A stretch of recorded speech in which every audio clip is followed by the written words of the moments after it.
ರಾಜ್ಯಸಭೆಯಲ್ಲಿಂದು ಮೊದಲಿಗೆ ಪ್ರಶ್ನೋತ್ತರ ಕಲಾಪ ಕೈಗೆತ್ತಿಕೊಳ್ಳಲಾಯಿತು. ಪ್ರಶ್ನೆಯೊಂದಕ್ಕೆ ಉತ್ತರಿಸಿದ ಪಶುಸಂಗೋಪನೆ ಸಚಿವ ರಾಜೀವ್ ರಂಜನ್ ಸಿಂಗ್, ಕೇಂದ್ರ ಸರ್ಕಾರ ಪಶುಸಂಗೋಪನೆ ವಲಯಕ್ಕೆ ಉತ್ತೇಜನ ನೀಡುತ್ತಿದ್ದು, ಹಾಲು ಉತ್ಪಾದನೆಯಿಂದ ರೈತರ ಆರ್ಥಿಕ ಬಲ ಹೆಚ್ಚುವಂತೆ ಮಾಡಲು ಕ್ರಮ ಕೈಗೊಂಡಿದೆ ಎಂದು ತಿಳಿಸಿದರು. ಹಾಲು ಉತ್ಪಾದನೆಯಲ್ಲಿ ಭಾರತ ಪ್ರಪಂಚದಲ್ಲೇ ಪ್ರಥಮ ಸ್ಥಾನ ಪಡೆದಿದೆ.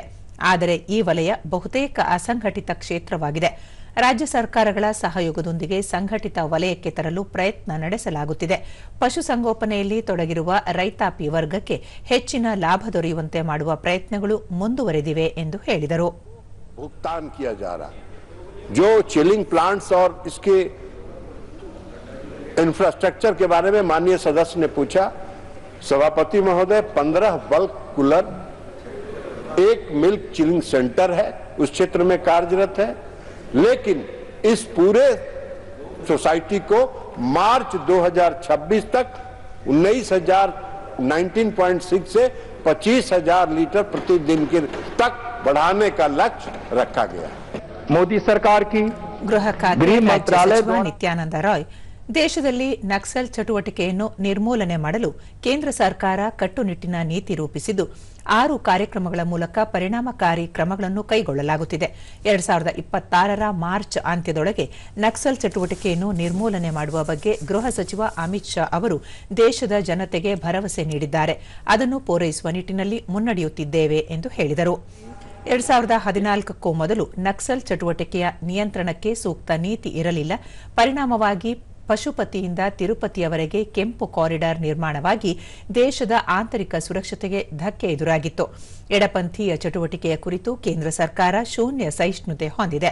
ನಕ್ಸಲ್ ಬಾಧಿತ 500ಕ್ಕೂ ಅಧಿಕ ಸ್ಥಳಗಳಲ್ಲಿ ಕೇಂದ್ರ ಮೀಸಲು ಪೊಲೀಸ್ ಪಡೆಯನ್ನು ನಿಯೋಜಿಸಲಾಗಿದೆ.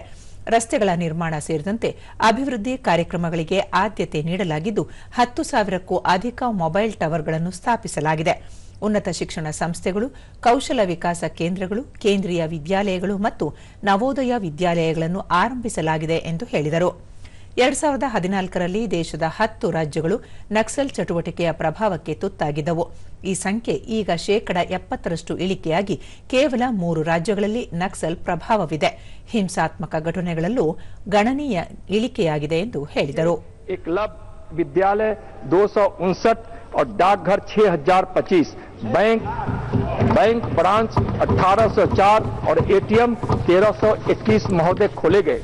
इन कार्यों के माध्यम से मैंने कहा कि विकास के लिए, सुरक्षा के लिए और जरूरत पड़ा तो सख्त कार्रवाई के लिए सरकार ने जो नीति बनाई है, प्रभावी कदम उठाए हैं, उसका यह परिणाम आया है। जीरो टॉलरेंस की नीति और हमारी राष्ट्रीय ठोस नीति और मोदी सरकार का दृढ़ संकल्प, सक्षम नेतृत्व आज नक्सलवाद को समाप्त करेगा।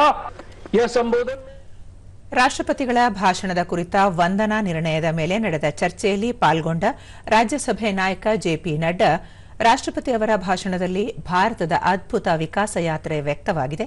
ವಿಕಸಿತ ಭಾರತದ ದೃಷ್ಟಿಕೋನವನ್ನು ಅವರು ದೇಶದ ಮುಂದಿಟ್ಟಿದ್ದಾರೆ. ದೇಶದ ಸಂಸ್ಕೃತಿ, ಪರಂಪರೆಗಳನ್ನು ಬಿಂಬಿಸುವ ಜೊತೆಗೆ ಅಭಿವೃದ್ಧಿ ಮಾರ್ಗಸೂಚಿಯನ್ನು ನೀಡಿದ್ದಾರೆ ಎಂದು ಅಭಿಪ್ರಾಯಪಟ್ಟರು. ಪ್ರಧಾನಿ ನರೇಂದ್ರ ಮೋದಿ ಅವರ ನೇತೃತ್ವದಲ್ಲಿ ದೇಶ ಪರಿವರ್ತನೆಯ ಹಾದಿಯಲ್ಲಿ ಮುನ್ನಡೆಯುತ್ತಿದೆ. ಆರ್ಥಿಕತೆ ಅತಿ ವೇಗವಾಗಿ ಅಭಿವೃದ್ಧಿ ಹೊಂದುತ್ತಿದೆ. ನಾವೀಗ ಸುಧಾರಣಾ ಮಾರ್ಗದಲ್ಲಿ ಸಾಗುತ್ತಿದ್ದೇವೆ. ವಿಕಸಿತ ಭಾರತ ಜಿ ರಾಮ್ಜಿ ಕಾಯ್ದೆ ಇದಕ್ಕೆ ಉತ್ತಮ ಉದಾಹರಣೆಯಾಗಿದೆ ಎಂದು ಹೇಳಿದರು. उस रोड मैप को भी उन्होंने अपने वक्तव्य में मिश्रित करके उन्होंने उसको रखने का प्रयास किया है। और ये एक तरीके से देखा जाए तो 150 करोड़ हमारे जो भारतवासी हैं उनकी आशाओं का ये घोषणा पत्र है। यह भी हमको ध्यान में रखना चाहिए, ऐसा मैं मानता हूं। और ವಿರೋಧ ಪಕ್ಷದ ನಾಯಕರಾದ ಮಲ್ಲಿಕಾರ್ಜುನ ಖರ್ಗೆ, ವಿಕಸಿತ ಭಾರತವನ್ನು ದ್ವೇಷ ಹಾಗೂ ತಾರತಮ್ಯದ ಮೂಲಕ ನಿರ್ಮಿಸಲು ಸಾಧ್ಯವಿಲ್ಲ ಎಂದು ಹೇಳಿದರು. बारीकी से अपने सारे विचार हमारे सामने रखे हैं।